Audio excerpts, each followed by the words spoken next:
ঢালিউডের জনপ্রিয় অভিনেত্রী পূর্ণিমাকে দর্শক বরাবরই রোমান্টিক নায়িকা হিসেবেই চেনে। এই অভিনেত্রী প্রায় 2 দশকের ক্যারিয়ারে বেশিরভাগ সময়ই মিষ্টি স্বভাবের চরিত্রে অভিনয় করেছেন। নেতিবাচক বা ডার্ক শেডের কোনো চরিত্রে তাকে খুব একটা দেখা যায়নি।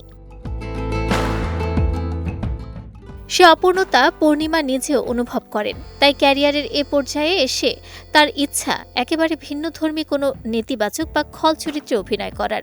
সম্প্রতি নিজের জন্মদিন উপলক্ষে একটি সাক্ষাৎকারে এমন ইচ্ছার কথাই জানিয়েছেন জনপ্রিয় এই অভিনেত্রী।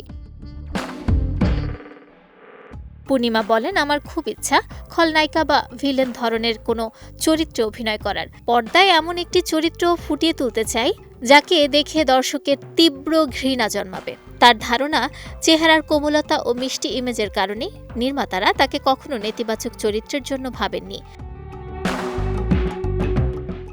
অভিনেত্রী বলেন, এখন পর্যন্ত খল চরিত্রে অভিনয় করা হয়নি আমাকে নিয়ে হয়তো কেউ সেভাবে ভাবেইনি। সবার ধারণা আমার চেহারার সঙ্গে নেতিবাচক চরিত্র মানাবে না।